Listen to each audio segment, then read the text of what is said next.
하나님 아버지, 주님의 빛이 어두운 우리 마음에 비추어지기를 원합니다.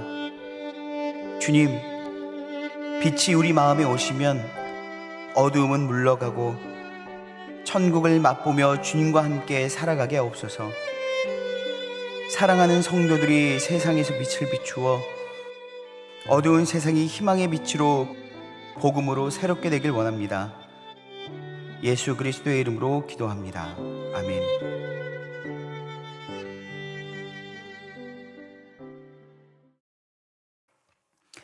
찬송가 543장 찬송하시겠습니다.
오늘 우리에게 주신 하나님의 말씀은 시편 102편 1절에서 28절 말씀입니다. 시편 102편. 여호와여, 내 기도를 들으시고 나의 부르짖음을 주께 상달하게 하소서. 나의 괴로운 날에 주의 얼굴을 내게서 숨기지 마소서. 주의 귀를 내게 기울이사 내가 부르짖는 날에 속히 내게 응답하소서. 내 날이 연기같이 소멸하며 내 뼈가 숯같이 탔음이니이다. 내가 음식 먹기도 잊었으므로 내 마음이 풀같이 시들고 말라버려 싸우며 나의 탄식 소리로 말미암아 나의 살이 뼈에 붙었나이다. 나는 광야의 올빼미 같고 황폐한 곳에 부엉이같이 되어 싸우며 내가 밤을 새우니 지붕 위에 외로운 참새 같으니이다. 내 원수들이 종일 나를 비방하며 내게 대항하여 미칠 듯이 날뛰는 자들이 나를 가리켜 맹세하나이다. 나는 죄를 양식같이 먹으며 나는 눈물 섞인 물을 마셨나이다. 주의 분노와 진노로 말미암음이라 주께서 나를 들어서 던지셨나이다. 내 날이 기울어지는 그림자 같고 내가 풀에 시들어짐 같으니이다. 여호와여, 주는 영원히 계시고 주에 대한 기억은 대대에 이르리이다. 주께서 일어나사 시온을 긍휼히 여기시리니 지금은 그에게 은혜를 베푸실 때라. 정한 기한이 다가오미니이다. 주의 종들이 시온의 돌들을 즐거워하며 그의 티끌도 은혜를 받나이다. 이에 문 나라가 여호와의 이름을 경외하며 이 땅의 모든 왕들이 주의 영광을 경외하리니 여호와께서 시온을 건설하시고 그의 영광 중에 나타나셨음이라. 여호와께서 빈궁한 자의 기도를 돌아보시며 그들의 기도를 멸시하지 아니하셨도다. 이 일이 장래 세대를 위하여 기록되리니 창조함을 받을 백성이 여호와를 찬양하리로다. 여호와께서 그의 높은 성소에서 굽어보시며 하늘에서 땅을 살펴보셨으니 이는 갇힌 자의 탄식을 들으시며 죽이기로 정한 자를 해방하사 여호와의 이름을 시온에서 그 영예를 예루살렘에서 선포하게 하려 하심이라. 그때 민족들과 나라들이 함께 모여 여호와를 섬기리로다. 그가 내 힘을 중도에 쇠약하게 하시며 내 날을 짧게 하셨도다. 나의 말이 나의 하나님이여 나의 중년에 나를 데려가지 마옵소서. 주의 연대는 대대에 무궁하니이다. 주께서 옛적에 땅의 기초를 놓으셨사오며 하늘도 주의 손으로 지으신 바니이다. 천지는 없어지려니와 주는 영존하시겠고 그것들은 다 옷같이 낡으리니 의복같이 바꾸시면 바뀌려니와 주는 한결같으시고 주의 연대는 무궁하리이다. 주의 종들의 자손은 항상 안전히 거주하고 그의 후손은 주 앞에 굳게 서리이다 하였도다. 오늘 시편 102편에는 이런 소제목이 붙어 있습니다. 고난당한 자가 마음이 상하여 그의 근심을 여호와 앞에 토로하는 기도라고 되어 있죠. 그렇기 때문에 시편 102편은 이렇게 힘든 시대를 살아가고 있는 우리가 반드시 붙들고 꼼꼼히 읽어 내려가면서 가능하다면 마음 가운데 심겨놔야 될 시편이 아닌가라는 생각이 듭니다. 오늘 이렇게 이야기하고 있습니다. 여호와여, 내 기도를 들으시고 나의 부르짖음을 주께 상달하게 하소서.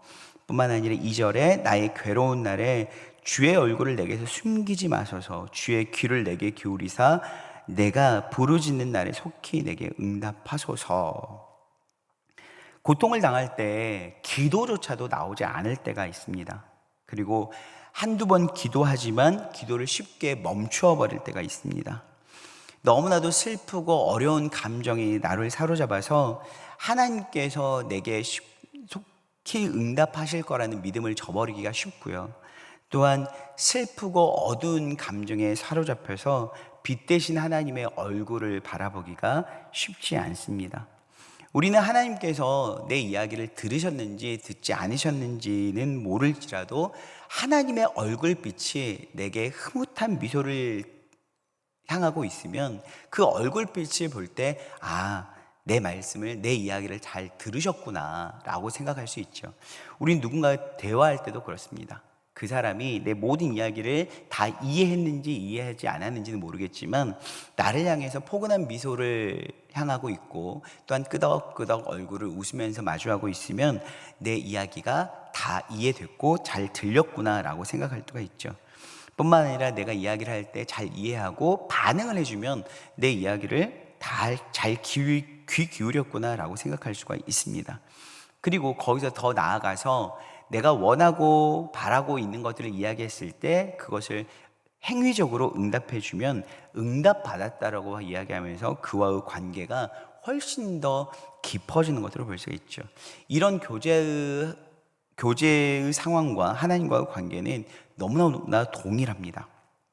하나님께서 내게 얼굴빛을 비추시면 우리는 긍정할 수가 있습니다. 그런데 문제는 무엇이냐면 내가 마음이 너무나도 곤고할 때 하나님이 내게 얼굴을 향하고 있지 않다라고 느껴지는 거고요. 또한 아무리 기도를 해도 하나님께서 귀를 닫고 계시는 것 같을 때가 있습니다. 내게 응답이 너무너무나 더디죠. 그럴 때 어떻습니까? 정말 하나님만 믿고 살아왔던 삶일수록, 그리고 신앙에 자신의 삶을 더 올인하는 사람일수록 오히려 기도하면 기도할수록, 하나님을 생각하면 생각할수록 더욱더 절망하게 되는 것이죠. 그러나 여러분, 여기에서 우리의 감정과 생각이 앞서는 것들을 멈출 필요가 있습니다. 여러분, 오늘 곤고할 때, 마음이 너무 상하고 근심함에 휩싸일 때에 오늘 말씀은 무엇이라고 이야기하고 있습니까? 기도하라고 이야기했습니다. 그럼에도 불구하고 기도하라. 저는 오늘 여러분들과 이렇게 간략하게 말씀드리고 싶습니다. 여러분, 그럼에도 불구하고 기도하십시오. 기도만이 여러분들의 삶을 역전시킬 수 있고 전복시킬 수 있는 것은 여러분 기도입니다. 여러분, 기도하지 않는 것이 성경에서는 죄라고 이야기하고 있습니다. 그러나 여러분들이 그것을 인정하십니까?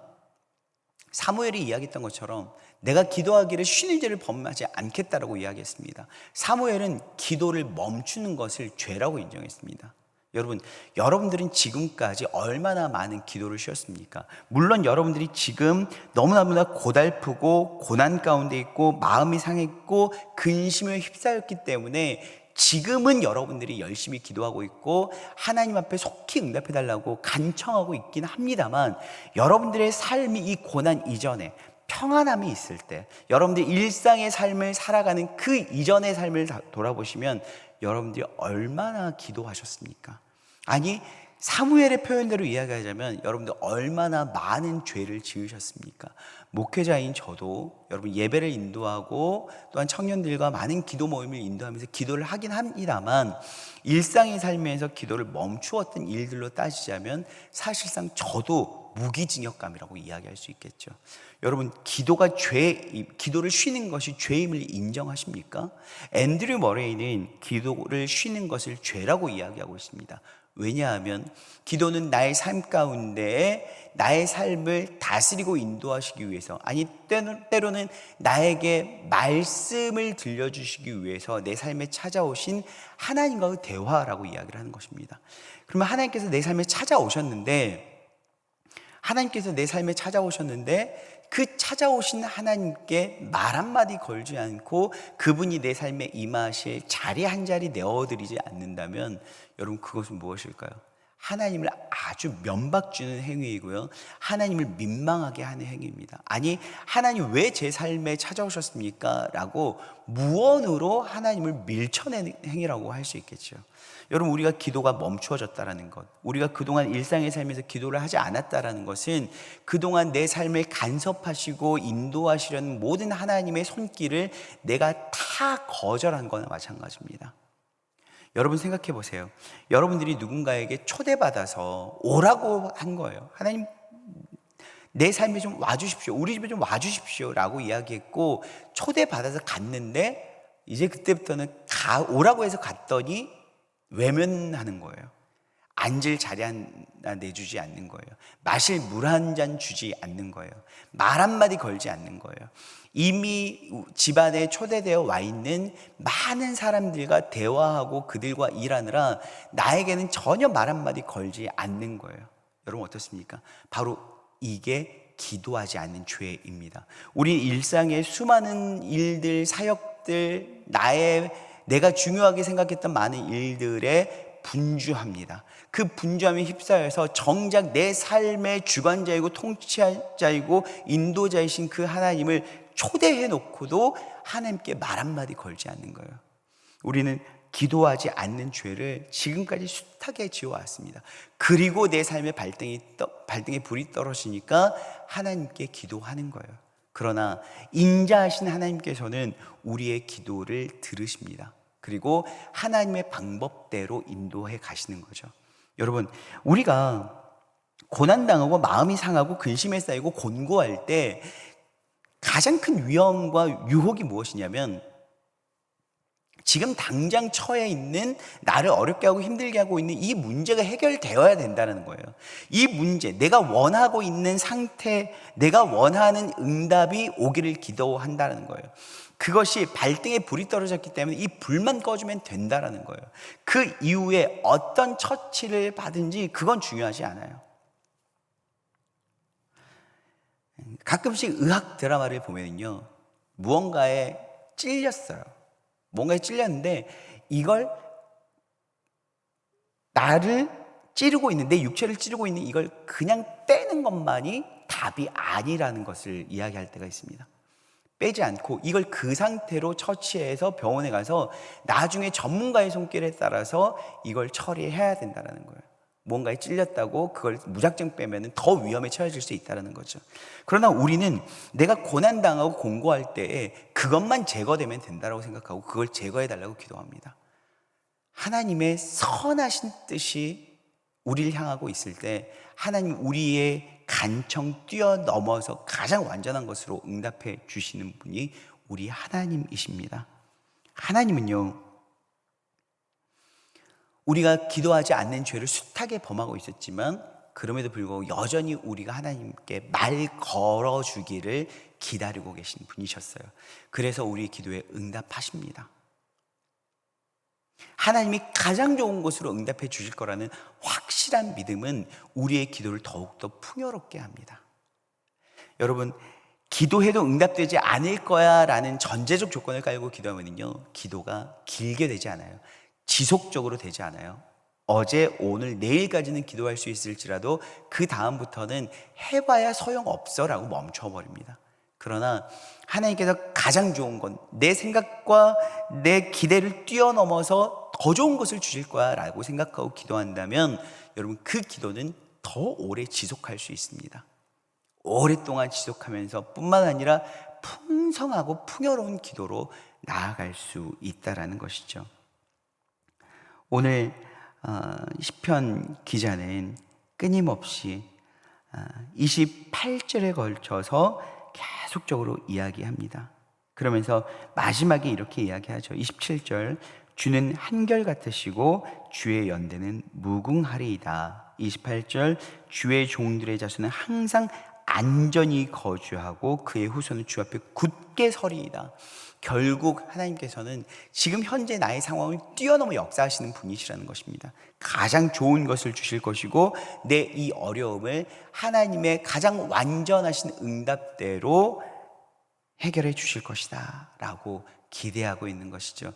지속적으로 기도할 때 풍요로운 기도가 될 수 있습니다. 하나님을 절대적으로 신뢰하십시오. 기도하시겠습니다. 하나님 아버지, 세상 살기가 참 어렵다 보니 고난 가운데 있는 사람들도 많고 아프고 힘든 공고한 인생들이 참으로 많습니다. 하나님, 고난 가운데서도 요셉처럼, 바울처럼 믿음을 잃지 않게 도와주시옵시고 지속적으로 기도할 때 풍요로운 기도로 발전하게 하시고 결국 그 기도의 응답을 기대하고 경험할 수 있도록 도와주시옵소서. 예수 그리스도의 이름으로 기도합니다. 아멘.